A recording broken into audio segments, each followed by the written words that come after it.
오늘 저희들에게 주신 하나님의 말씀 시편 81편 8절에서 16절의 말씀 의지하고 내가 채우리라, 이런 제목의 두 번째 말씀을 드립니다. 궁금한 것이 하나 있습니다.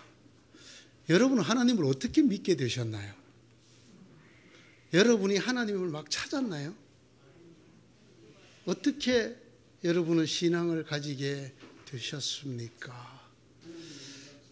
제가 고등학교 때 유명하다는 책이라서 그 유명하다는 이름 때문에 사서 읽은 책이 있습니다. 그게 아우구스티누스, 우리가 어거스틴이라고 말하는 성 아우구스티누스의 고백록이라는 책이었습니다. 그런데 그 책을 처음을 듣기자마자 거기 아주 심각한 질문 같은 것이 하나 나오는데 그것이 제 가슴에 이렇게 타고 닿았습니다. 이런 내용입니다. 오 주여, 내게 지혜를 허락하사 어느 일을 먼저 해야 할지를 깨우쳐 주소서. 당신을 부르는 일과 당신에게 찬양을 드리는 일 중에서 어느 일을 먼저 해야 합니까? 또 당신을 아는 일과 당신을 부르는 일 중에서 어느 일을 먼저 해야 합니까? 그렇습니다. 당신을 알지 못한다면 어떻게 당신을 부를 수 있겠습니까?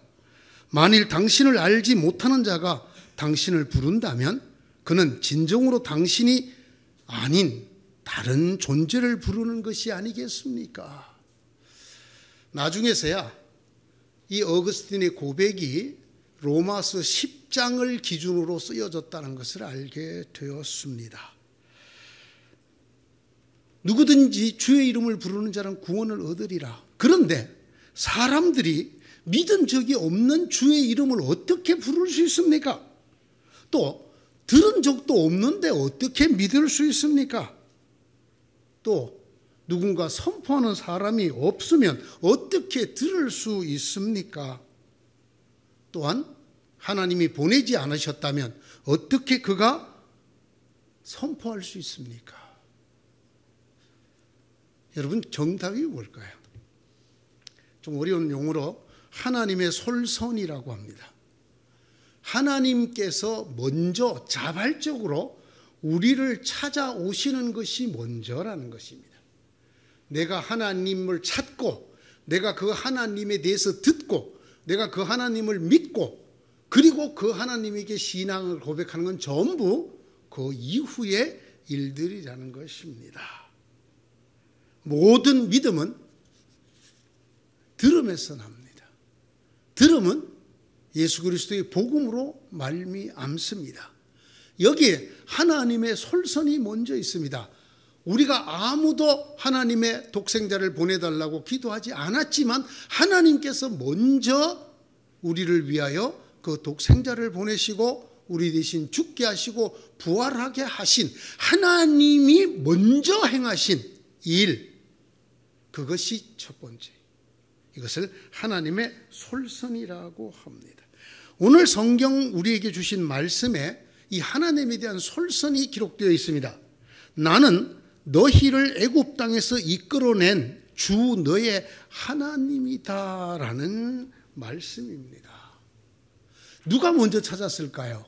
이스라엘 백성이 하나님을 먼저 찾았을까요? 하나님이 이스라엘을 먼저 찾아오셨을까요?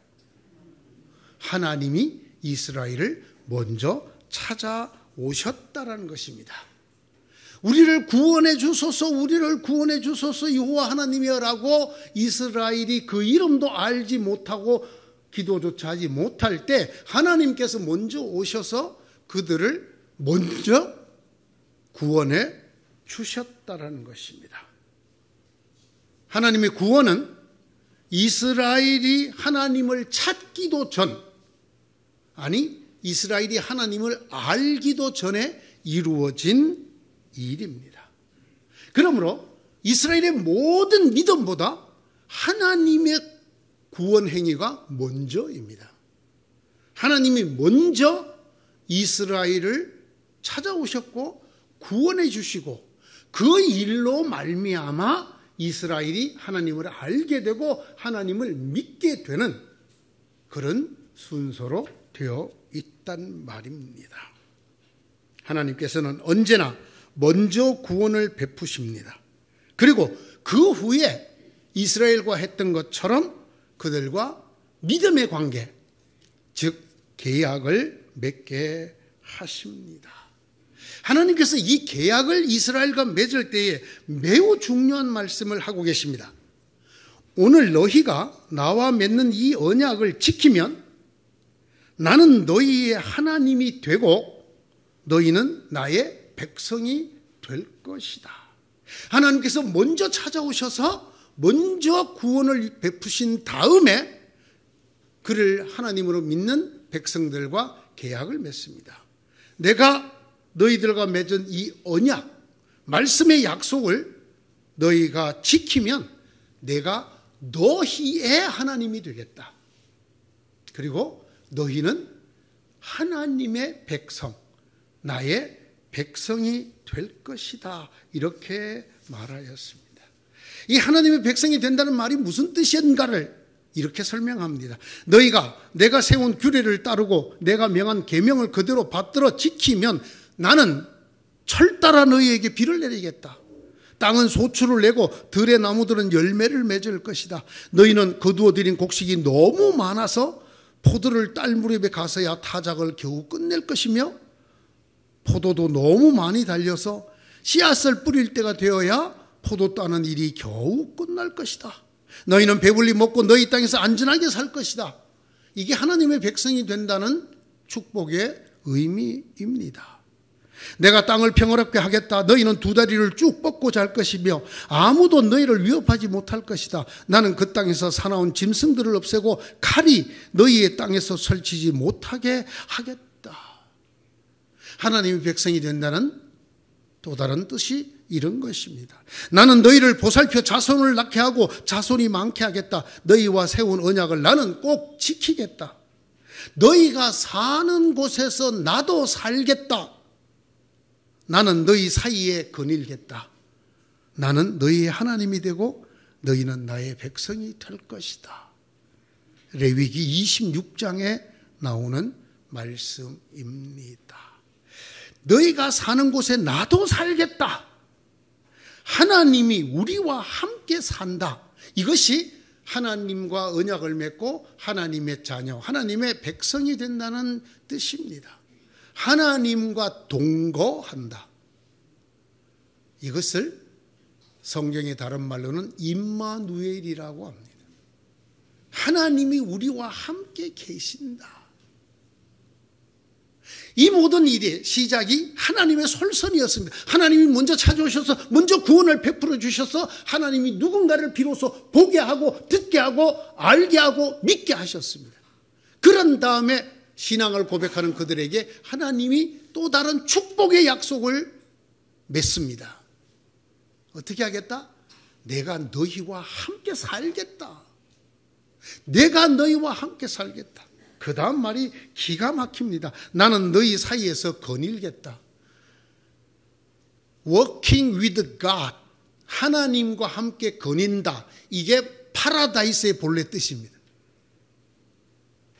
천국이라는 말, 그것은 하나님과 함께 뜰을 거닌다라는 뜻입니다. 여러분, 창세기를 읽어보십시오.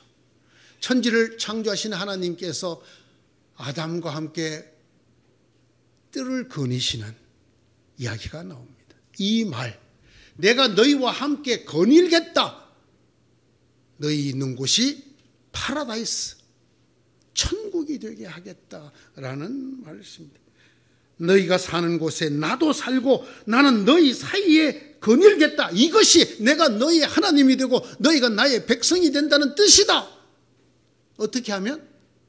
하나님이 먼저 우리를 찾아오셔서 구원해 주셨고 그 하나님을 알고 듣고 믿게 하셔서 이제 하나님의 말씀을 지키겠다고 약속을 하고 그 약속대로 말씀을 지키면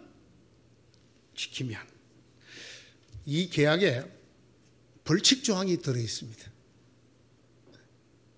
모든 일반 조약이 마찬가지죠. 그걸 지키지 않았을 때, 깨뜨렸을 때 오는 불이익, 처벌, 범칙 사항이 들어있지요. 제가 곰곰이 생각해 보았습니다. 이것은 과연 법률적인 내용일까? 저는 아니라고 생각합니다. 이것은 법률이 아니라 계약을 위반했느냐 파기했느냐가 문제가 아니라 사랑을 배반했느냐 안 했느냐를 말한다고 저는 생각을 합니다. 이것을 지키지 않으면이라는 말이 내 사랑을 배반하면이라는 뜻으로 저는 읽힙니다. 하나님과 이스라엘이 맺은 것은 법률적 관계가 아닙니다. 사랑의 관계였어요. 내가 너와 함께 살고 내가 너의 사이를 거닐겠다 하셨어요. 그런데 이걸 거역하면, 이걸 배반하면, 즉 하나님과 맺은 사랑의 언약, 이걸 배반하며로 읽힙니다. 결혼들 하셨죠? 하셨죠?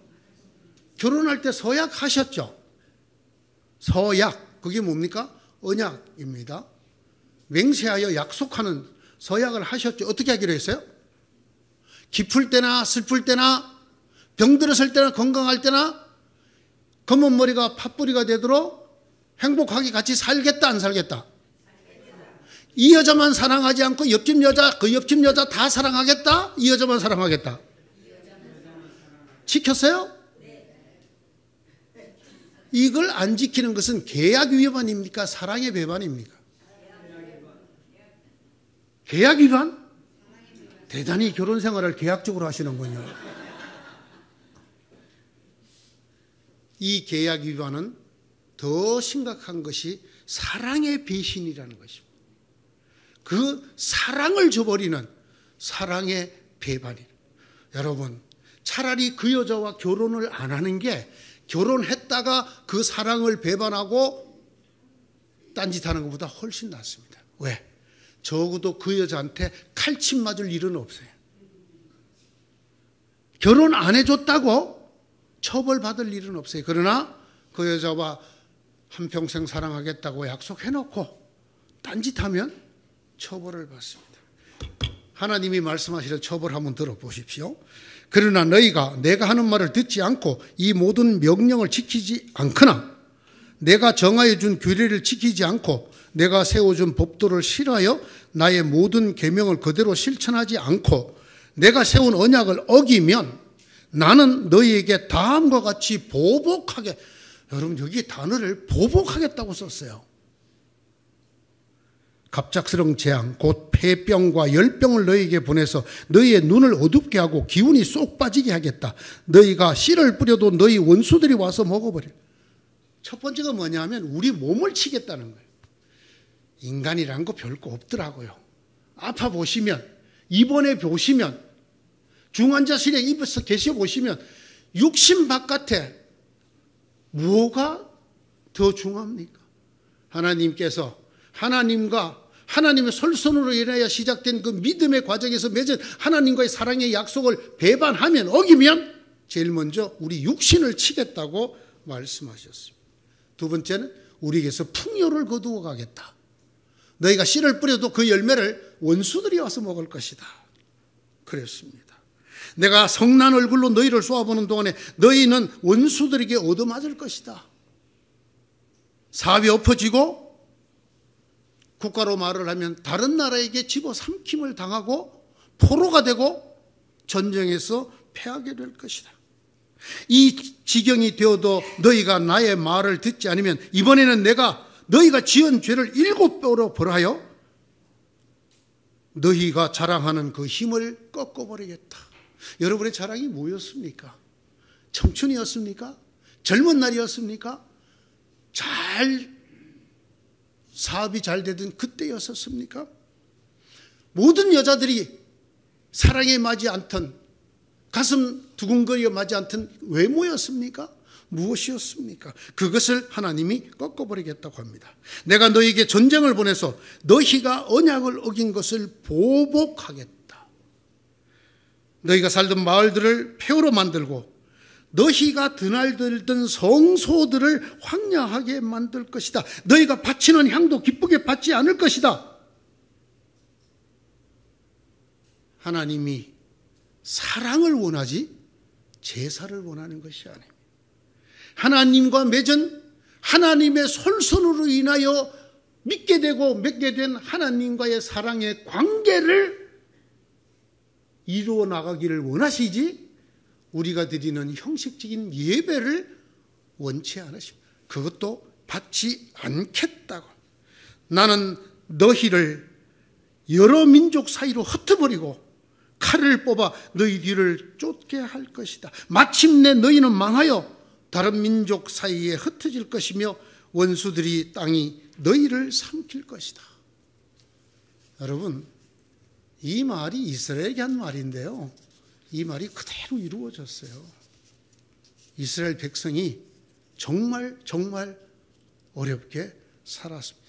주전 586년부터 주후 1948년까지 2000년이 넘는 동안에 이 말씀 그대로 그 땅이 황폐하고 모든 민족 가운데 흩어져서 온갖 수모와 괴로움과 어려움을 당했습니다. 여기에 제가 중간에 뺐는데요, 너희가 너희 자식의 살을 먹을 것이다, 그런 말도 있어요. 여러분, 아우슈비츠, 이 말씀이 그대로 이루어졌다고 하는 사실을 여러분 꼭 기억하셔야 됩니다. 그러므로 하나님과 맺는 사랑의 계약에는 반드시 양면이 있습니다. 그 사랑을 지키면 하나님이 백성이 되어서 하나님이 우리 가운데 거하여 사시고 우리 사이를 거닐게 되실 것입니다. 그러나 그 사랑을 배반하면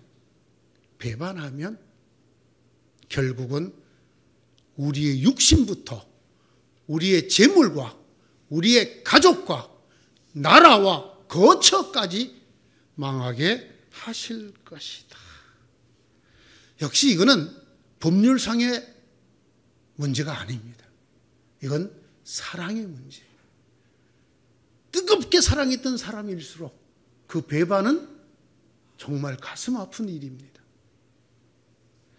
성경에 사랑의 하나님, 하나님은 사랑이시다, 우리가 너무나 잘 아는 말입니다. 그 뒷면이 뭔지 아십니까? 나 여호와는 질투라는 이름을 가진 질투의 하나님이다. 아시겠습니까? 이것이 하나님의 사랑이다라는 말씀 뒷면입니다. 나 주 너희의 하나님은 질투하는 하나님이다. 나 주는 질투라는 이름을 가진 질투하는 하나님이다. 이 단어가 다 사랑과 연결이 된 거잖아요. 사랑. 주 당신들의 하나님은 삼키 싫은 불이시며 질투하는 하나님입니다. 사랑의 배반을 용서하지 못하는, 사랑을 깨트리는, 사랑의 언약을 내팽개치는 자를 주님은 참지 못하는, 가벼운 처벌부터 그래도 정신을 못 차리면 7배나 더하여, 그 다음에 사실 내가 다 안 읽어서 하도 길어서 또 있습니다. 그래도 정신을 못 차리면 너희가 지은 죄의 7배를 또 더하여 너희들에게 보복하겠다. 처벌이 아닙니다. 여러분, 이건 법률상의 처벌이 아니라 사랑의 보복을 하겠다라는 것입니다. 너희의 입을 크게 벌려라, 내가 마음껏 먹여주겠다 하였으나 이 백성이 내 말을 듣지 아니하고 내 뜻을 따르지 않았다. 어떻게 했다고요? 그들의 고집대로 내버려 두고 그들이 원하는 길로 가도록 내버려 두었다.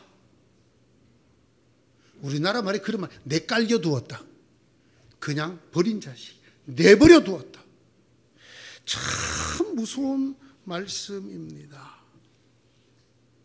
나의 백성 이스라엘이 내 말을 듣기만 했어도, 내가 가라는 길로 가기만 했어도 나는 당장 그들의 원수를 굴복시키고 내가 손을 들어서 그 대적을 쳤을 것이다.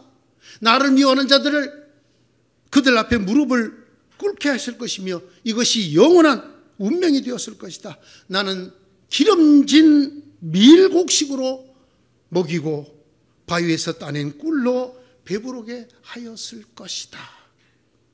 그런데 이스라엘이 어떻게 했다고요? 하지 않았다고요. 하나님의 그 사랑에 가득 찬 말씀을 듣지 않았다고요. 나는 너희를 애굽에서 이끌어낸 주 너희의 하나님이니 입을 넓게 열어라. 내가 실컷 먹여주리라. 내가 채우리라 하신 이 하나님의 사랑의 말씀을 듣지 않았다. 그래서 입을 열지 않았다. 하나님이 어떻게 우리 입을 채우랴?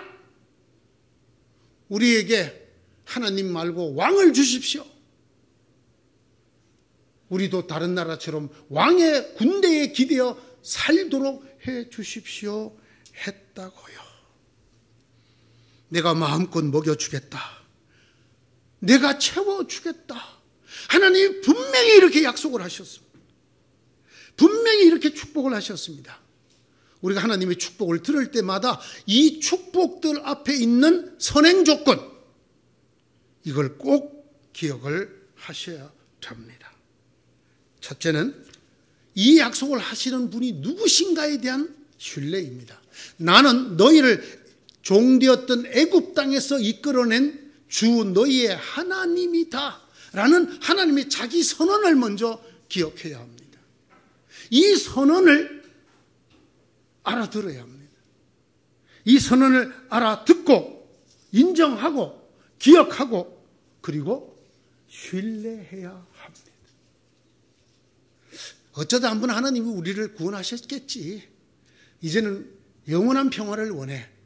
하나님 말고 왕을 줘. 이 세상의 방식을 내게 채워줘. 나는 너희를 이집트 땅에서 이끌어낸 주 너희의 하나님이다. 우리가 하나님의 모든 축복의 말씀을 들을 때마다 반드시 기억해야 되는 신약의 말씀이 하나 있습니다. 히브리서 11장 6절이지요. 하나님께 나아가는 사람은 하나님이 계시다는 것과 하나님은 자기를 찾는 사람들에게 상을 주시는 분이라는 것을 믿어야 합니다. 이것이 선행되지 않으면, 이것이 전제되지 않으면 그 축복이 어떻게 되는지 아십니까? 그 축복이 사랑의 보복으로 바뀌게 됩니다. 둘째, 우리가 하나님의 축복의 말씀, 축복의 선언을 들을 때마다 반드시 이 하나님에 대한 신뢰를 회복하고 기억하고 믿어야 될 뿐 아니라 그 믿음을 행동으로 보여야 합니다. 그 믿음을 삶으로 보여야 합니다. 우리 입술로가 아니라 우리의 삶으로 보여야 합니다. 어떻게 해요? 입을 크게 열어야 합니다. 실제로 하나님 앞에 입을 크게 열어야 합니다. 하나님 앞에 크게 기도해야 합니다. 하나님 믿습니다. 말로만 할 것이 아니라 믿기 때문에 뭐를 해야 돼요? 하나님에게 간구해야 합니다. 기도해야 합니다. 하나님을 믿는다 말하고 기도하지 않는 사람, 그 사람은 삶으로 하나님을 믿는 사람이 아닙니다. 언젠가 신성진 목사가 설교 중에 그런 말을 했죠. 가장 현실적인 사람은 기도하는 사람이다. 무슨 말이죠? 하나님이 살아계시고 역사하신다는 걸 믿는 현실, 그 현실을 받아들이는 사람은 기도한다는 것입니다. 그러나 대부분 사람들은 그것을 현실로 받아들이지 않습니다. 하나님은 살아계시고 하나님은 역사하시고 하나님은 자기를 찾는 이에게 상 주신다는 말을 아멘! 입술로는 하지만 삶의 실제 속에서는 그것을 부분적으로만 또는 때때로 믿기만 한다는 말입니다. 야고보서 4장 2절에 이런 말씀이 있어요. 여러분이 얻지 못하는 것은 구하지 않기 때문입니다. 하나님이 삶의 많은 순간에 장식품이 되는 경우, 나 하나님을 믿는다 하면서 십자가 귀걸이도 하고 십자가 목걸이도 하고, 제가 어떤 프로 야구 선수를 봤더니 십자가 목걸이를 대주교만큼 큰 걸로 달고 다니더라고요. 이따만 뛸 때마다 덜렁덜렁. 그게 다 무슨 표시예요? 나 신앙인이야. 나 하나님을 믿어. 라는 표시지요. 그런데 그들의 삶에 있어서는 정말로 하나님이 역사하시고 하나님이 주관하시고 나의 삶뿐만 아니라 온 인류의 역사를 하나님이 우리를 먼저 구원하셨던 것처럼 인도하신다라고 굳게 언제나 믿지 않아요. 때때로 믿습니다. 완전히 안 믿는 거 아니에요. 때때로 믿고 또 조금 믿어요. 부분적으로 믿어요. 글쎄 하나님이 해주시면 좋을 텐데 이 정도로 믿어. 구하라. 그리하면 하나님께서 너에게 주실 것이다. 찾아라. 그리하면 너희가 찾을 것이다. 문을 두드려라. 그리하면 하나님께서 너희들에게 열어주실 것이다. 구하는 사람마다 얻을 것이요 찾는 사람마다 찾을 것이요 문을 두드리는 사람에게 열어주실 것이다. 아멘. 그러나 안 두드려. 그러나 하나님을 문 밖에 세워놓고 문을 열지 않아. 입을 넓게 열지 않는단 말이에요. 왜 기도하지 않는가요? 왜? 기도할 시간에 이 사람 만나서 어떻게 하면 좋겠느냐, 저 사람 만나서 무슨 수가 없겠느냐, 그러는 시간은 있어도, 그러기를 1년, 2년, 3년, 4년 그러는 시간은 있어도 하나님 앞에 전폭적으로 무릎을 꿇고 모든 것이 당신의 손에 있사오니, 그리고 당신이 먼저 나를 찾아와서 나에게 구원을 베풀어 주시고 나에게 알려주시고 들려주시고 믿게 하신 하나님이시니 믿습니다. 당신이 나를 비유컨대 애굽 땅에서 이끌어낸 하나님이신 줄 믿사오니 내 입을 넓게 엽니다. 이제 하나님이 내 입을 채워주십시오. 이렇게 하지를 않는단 말이에요. 왜 그럴까요? 왜 우리는 하나님을 믿으면서도 이렇게 입을 크게 벌리지 못할까요? 지난주에 제가 잠깐 말씀드렸죠. 갈라진 마음 때문에 그렇습니다. 믿음이 없어서가 아닙니다. 여러분, 믿음의 반대는 불신, 믿지 못함이 아닙니다. 믿음이 제로가 되는 걸 말하는 게 아니에요. 이 믿음의 마음이 갈라지는 거예요. 이쪽도 보이고 저쪽도 보이고 믿음도 보이고, 이것이 산산이 갈라져요. 그래서 내 마음 속에, 내 마음의 믿음에 하나님이 차지하는 퍼센테이지가 18에서 8할, 7할, 6할, 3할, 2할 이렇게 되기 때문인 거예요.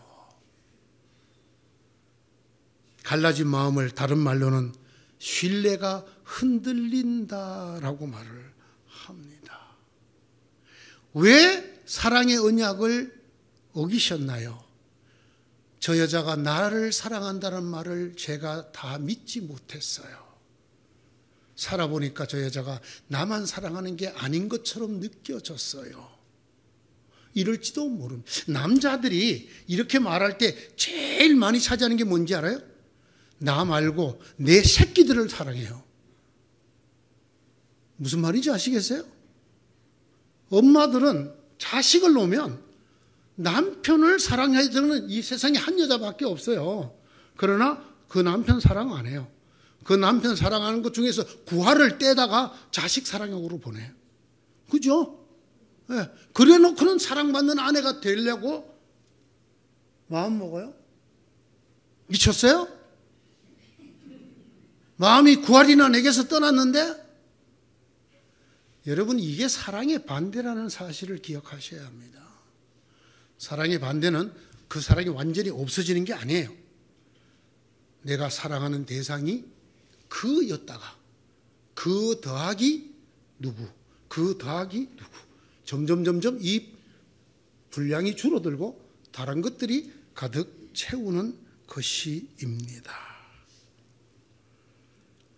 하나님에 대한 신뢰가 흔들리는, 즉 갈라진 마음을 가지게 되면 그분이 우리를 죽음과 절망과 죄의 저주에서 건져내신 주, 우리의 하나님이라는 사실을 부분적으로만 믿게 됩니다. 때때로 이따금씩만 믿게 된단 말입니다. 내가 마음껏 먹여주겠다, 내가 채우리라. 다시 말합니다. 이 말씀은, 이 선언은, 이 축복은 칼의 양날입니다. 듣기만 하면 그 길로 가기만 하면 말씀 그대로 축복이요 은총입니다. 하나님께서 채워주십니다. 마음껏 먹여주십니다. 그러나 그 말씀을 듣지 않고 따르지 않으면 하나님의 백성이, 하나님의 자녀가 하나님 없이 살게 되는 삶을 살게 됩니다. 우리의 고집과 우리의 소원대로 살도록 내버려 두시게 됩니다. 사람들이 하나님을 인정하기를 싫어하므로 하나님께서는 사람들을 타락한 마음자리에 내버려 두셔서 해서는 안 될 일을 하도록 놓아두셨습니다. 로마서 1장 28절의 말씀입니다. 하나님께서 그 뜨거웠던 사랑을 배반하는 자들에게 하시는 보복은 무엇인가? 내버려 두는 겁니다. 인간의 생각과 그의 고집과 욕망대로 살도록 내버려 두는 것입니다. 왜? 그 끝이 멸망이고 사망이라는 걸 잘 아시기 때문입니다. 참으로 복되고도 두려운 일이 하나님의 사랑을 받는 일입니다. 전등자와 지존자의 사랑을 받는 사람, 그 사람은 참으로 복된 사람이며 동시에 참으로 두려운 것을 가지게 된 사람입니다. 복되고도 두렵다는 것, 하나님을 사랑하고 하나님의 사랑을 받는 일이, 하나님의 은혜를 사모하는 일이, 하나님의 구원과 하나님이 주시는 생명과 은혜를 받는 일이 너무나 복되고도 동시에 두려운 것이라는 것을 아는 사람이 진정으로 복된 사람입니다. 왜냐하면 그가 참으로 하나님을 경외하는 사람이기 때문입니다. 하나님을 경외한다는 말이 성경에 많이 나옵니다. 경외가 무슨 뜻일까요? 이건 단순히 두려워한다는 말이 아닙니다. 어떤 신학자가 이렇게 번역해서 책 제목으로 썼어요. 떨며 즐거워한다. 여러분, 떤다는 것만으로는 경외가 안 돼요. 즐거워하면서 동시에 삼간다. 기뻐하면서 동시에 조심한다. 이게 경외의 본래 뜻입니다. 떨며 즐거워. 하나님을 즐거워합니다. 기뻐합니다. 그렇지만 하나님을 하나님으로 여기고 경외, 삼갑니다. 그 하나님 앞에, 그 하나님의 말씀 앞에 두려운 마음을 항상 가지고 있고 떨리는 마음을 항상 가지고 있습니다. 하나님을 즐거워하십시오. 하나님이 우리 아버지이신 것과 그 아버지께서 우리를 죽음의 저주에서 건져내신 것을 기뻐하고 즐거워하십시오. 바울의 표현을 빌립니다. 내가 다시 말하노니 기뻐하라. 해야 합니다. 이것이 하나님의 자녀된 우리가 마땅히 누려야 될 것이고 해야 될 일입니다. 동시에 그럼에도 불구하고 하나님을 두려워할 줄 알아야 합니다.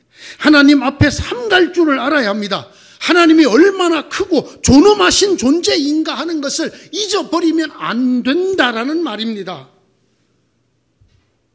하나님의 말씀을 대충 듣지 마십시오. 하나님 말씀 여기서 내 귀에 쏙쏙 들어오고 내 마음에 드는 말씀만 가려서 듣지 마십시오. 그것은 하나님을 업수히 여기는 것입니다. 하나님을 가벼이 여기는 것입니다. 하나님의 말씀은 그렇지 않습니다. 하나님은 전능자시고 존엄자시고 지존자이십니다. 그가 숨 한 번 내쉬면 우리 생명이 그저 이 땅에 없었던 것처럼 사라져버려요. 이 온 우주를 두루마리 말듯이 마를 수 있는 하나님이신 것을 아셔야 합니다. 우리가 지옥에 가 있어도 그곳에서도 하나님이 우리를 찾으시는 하나님이신 것을 아셔야 합니다. 여러분들이 갇힌 방, 그곳에서 사람들과 작당을 할 때 하나님이 안 듣고 계실 것 같습니까? 거기에는 없을 것 같습니까? 여러분이 악을 도모할 때 하나님이 아니라 인간적인 방법을 찾고 헤맬 때 하나님 그곳에는 안 계신 것 같습니까? 그게 하나님을 소홀히 여긴 것입니다. 하나님이 계시다는 걸 알면 즐겁고 기뻐해야 됩니다. 하나님이 우리와 함께 하신다. 하나님이 우리와 같이 살고 우리 사이를 거니신다. 얼마나 좋습니까? 동시에 그 불꽃 같은 눈동자를 가진 하나님이 나의 일거수일투족을 보고 계시고 나의 잠꼬대까지 다 듣고 계시고 우리 사이에 계시면 두렵지 않겠습니까? 내가 하는 행동이, 내가 하는 말이, 이것이 경외입니다. 하나님을 있는 대로 즐거워하시고 기뻐하시고 아멘 할렐루야 하십시오. 동시에 하나님은 전능자시요 우리의 주님이시요 우리의 구원자이심을 잊으면 안 돼요. 그래서 우리가 그 하나님 앞에 삼가할 줄을 알아야 돼요. 하나님 말씀을 무겁게 받고 절대로 적당히 대해서는 아니 됩니다. 오늘의 말씀입니다. 네 입을 크게 열어라. 내가 채우리라. 아멘. 아멘. 떨리면서 아멘. 동시에 기뻐하면서 아멘 하는 여러분 되시기를 바랍니다. 무엇보다도 우리의 입술만이 아니라 우리의 삶으로 아멘 하는 여러분이 되시기를 바랍니다. 나는 너희를 애굽 땅에서 이끌어낸 주 너희의 하나님이다. 나는 너희를 죄와 죽음에서 건져낸 너희의 하나님이다. 너희 입을 넓게 열어라. 내게 부르짖어라. 내가 채우리라. 우리의 삶으로 떨며 즐겁게 아멘하는 여러분 되시기를 축원합니다. 기도합니다. 하나님, 감사하고도 감사합니다. 우리들을 먼저 찾아오셨고 우리들에게 먼저 구원과 은혜를 베푸셨고 그리하여 우리가 주님 앞에 신앙을 고백하고 무릎을 꿇을 때 우리에게 더 큰 축복과 평안을 약속해 주셨습니다. 그리고는 단 한 가지, 이 사랑을 저버리지 말아라 부탁하셨습니다. 그런데 우리는 정말 때때로 딴 길로 갑니다. 우리의 본성이, 우리의 고집이, 우리의 욕망이 우리를 하나님 아닌 다른 것으로 자꾸 끌고 갑니다. 하나님 우리에게 말씀하십니다. 네가 내게 입을 넓게 열면 내가 채워줄 것이다. 그러나 우리는 그 하나님의 말씀을 대충 적당히 듣고 딴 것을 찾아 헤맵니다. 그것이 우리의 인생입니다.